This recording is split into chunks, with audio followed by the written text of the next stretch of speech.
আচ্ছা বলো তো, যদি কোনো একটা অধ্যায় তুমি ভালোভাবে শিখতে চাও তাহলে সেই অধ্যায়ের বেসিক জানা কতটা গুরুত্বপূর্ণ। আমরা বেসিক ছাড়া কখনো সেই অধ্যায় থেকে পুরো মার্কস অ্যান্সার করতে পারবো না।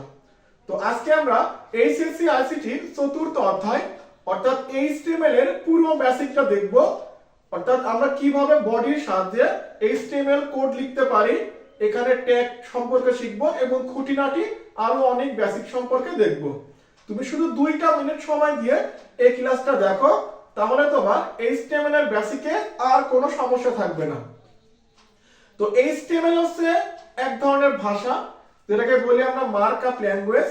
অর্থাৎ এইচটিএমএল এর মিনিং হবে হাইপার টেক্সট মার্কআপ ল্যাঙ্গুয়েজ। তো এইচটিএমএল এর মধ্যে সবচেয়ে যেটা গুরুত্বপূর্ণ পার্ট সেটা হচ্ছে আমাদের ট্যাগ। তো এখন প্রশ্ন হচ্ছে ভাইয়া, ট্যাগটা কি জিনিস? তোমার মনে রাখতে হবে ট্যাগকে আমরা নরমালি দুই ভাগে ভাগ করি। একটা হচ্ছে আমাদের কন্টেইনার ট্যাগ আর একটা হচ্ছে আমাদের এমটি ট্যাগ। তো কন্টেইনার ট্যাগটা কি? কন্টেইনার ট্যাগ হলো যেই ট্যাগের শুরু এবং শেষ দুইটাই থাকবে, অর্থাৎ ওপেনিং এবং ক্লোজিং দুইটাই থাকবে, তাকে বলবো আমরা কন্টেইনার ট্যাগ। আর যেই ট্যাগের ওপেনিং আছে বাট কোনো ক্লোজিং নাই, তাকে বলবো আমরা এমটি ট্যাগ। তো আচ্ছা, এটা আমি বুঝলাম যে ওপেনিং ক্লোজিং থাকবে। তো এই ট্যাগটা দ্বারা আমরা কি ধরনের কাজ করব? তোমার মনে রাখতে হবে আমরা একটা লেখাকে যতভাবে প্রকাশ করতে চাই, তুমি মনে করলা ভাই আমি লেখাটাকে একটু বোল্ড করব, একটু বড় বড় আকারে দেখাবে, সেক্ষেত্রে তুমি বি ট্যাগটা ব্যবহার করবা। তুমি চাচ্ছো আমার এই লেখাটাকে আমি একটু ইটালিক বা একটু বাঁকা আকারে দেখাবো, সেক্ষেত্রে তুমি আই বা ইটালিক ট্যাগটা ব্যবহার করবা, আই ট্যাগটা ব্যবহার করব। আবার মনে করো তুমি চাচ্ছো আমি লেখাটার নিচে একটা দাগ দেব বা আন্ডারলাইন করব, সেক্ষেত্রে তুমি ইউ ট্যাগটা ব্যবহার করবা। তাহলে তুমি বুঝতেই পারতেছো এইচটিএমএল এর ভিতরে ট্যাগটা কতটা গুরুত্বপূর্ণ। তো এইবার আসো আমরা বডির সাহায্যে একটা এইচটিএমএল এর স্ট্রাকচারটা দেখি আমরা। এই দেখো, যদি ফার্স্টে বডির সাহায্যে একটা এইচটিএমএল এর গঠন দেখি, সেক্ষেত্রে প্রথমে আমাদের এইচটিএমএল লিখে নিতে হবে।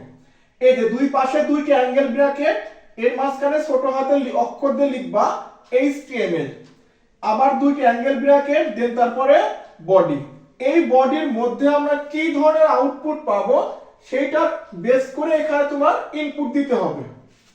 মনে করো তুমি চাচ্ছো আমি এখান থেকে একটা লিখতে চাচ্ছি যে এই বইটা আমার, অর্থাৎ দিস ইজ মাই বুক। তুমি লিখলা কি দিস ইজ মাই বুক। আচ্ছা, তুমি চাচ্ছো এই লেখাটার মধ্যে কোনো পরিবর্তন নিয়ে আসবা না, অর্থাৎ তুমি লেখাটা বোল্ড করবা না, আন্ডারলাইন করবা না, ইটালিক করবা না। যদি কোনো পরিবর্তন না নিয়ে আসতে চাও, সেক্ষেত্রে তোমার সাধারণ বা পি ট্যাগটা ব্যবহার করতে হবে। এই দেখো, এটা হচ্ছে সাধারণ বা একটা পি ট্যাগ। তো পি ট্যাগ ব্যবহার করলাম, যেহেতু পি একটা কন্টেইনার ট্যাগ, যদি এটাকে আমরা এইভাবে শুরু করি তো শেষ করতে হবে সেম ভাবে দিয়ে, শুধু এখানে একটা অ্যাঙ্গেল ব্র্যাকেটের মধ্যে স্ল্যাশ চিহ্ন দিয়ে দিবা। তাহলে এইটা হবে আমাদের ওপেনিং, আর এই স্ল্যাশ চিহ্ন দিলে হবে ক্লোজিং। তাহলে এই দেখো, পি এখানে ওপেন করছো, এইখানে যায় তুমি ক্লোজ করে দিবা। বুঝছো না কি বলো? আমাদের এইচটিএমএল এর ক্ষেত্রে যদি সেটা কন্টেইনার ট্যাগ হয়, আমরা সেটা শুরু করলে মাস্ট বি সেটা তোমার কি ক্লোজ করতে হবে। তুমি শুধু বডির মধ্যে এটা লিখে তোমার কাজটা শেষ করলা। এবার তোমার কাজ হবে তুমি যেটা এইচটিএমএল এর সবার আগে শুরু করছিলা সেটা সবার শেষে শেষ করতে হবে। শেষ করার জন্য সেম ভাবে দুটো অ্যাঙ্গেল ব্র্যাকেট, শুধু এক্সট্রা করে একটা স্ল্যাশ চিহ্ন দিয়ে দিবা।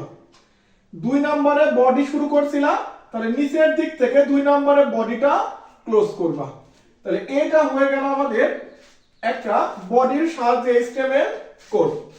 তো এখন তুমি চাচ্ছো আমি এই যে বডির মধ্যে লেখাটা লিখলাম এইটাকে আমি একটু মডিফাই করব, অর্থাৎ লেখাটা বিভিন্ন ভাবে আমি দেখাতে চাচ্ছি।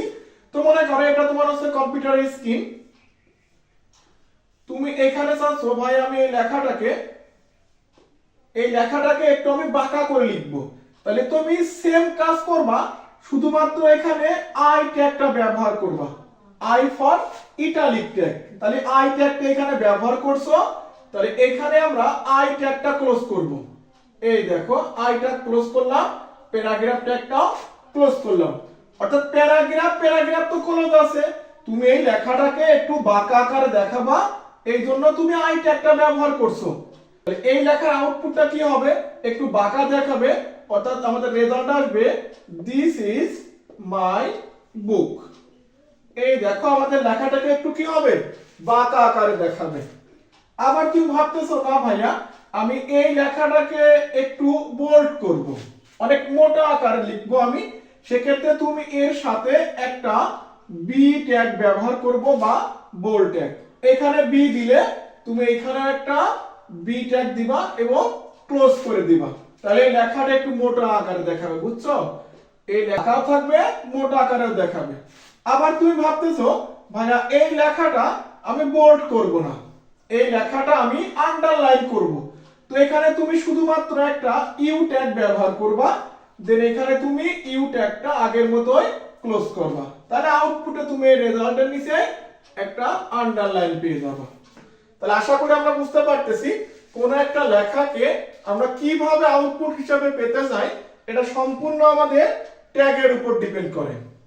তাহলে আশা করি তোমরা বিষয়টা বুঝতে পারছো। আমরা পার্ট বাই পার্ট আকারে এই অধ্যায়ে সমস্ত ক্লাসগুলো আপলোড করব। তো আমাদের সাথে থাকার জন্য সবাইকে ধন্যবাদ। আল্লাহ হাফেজ।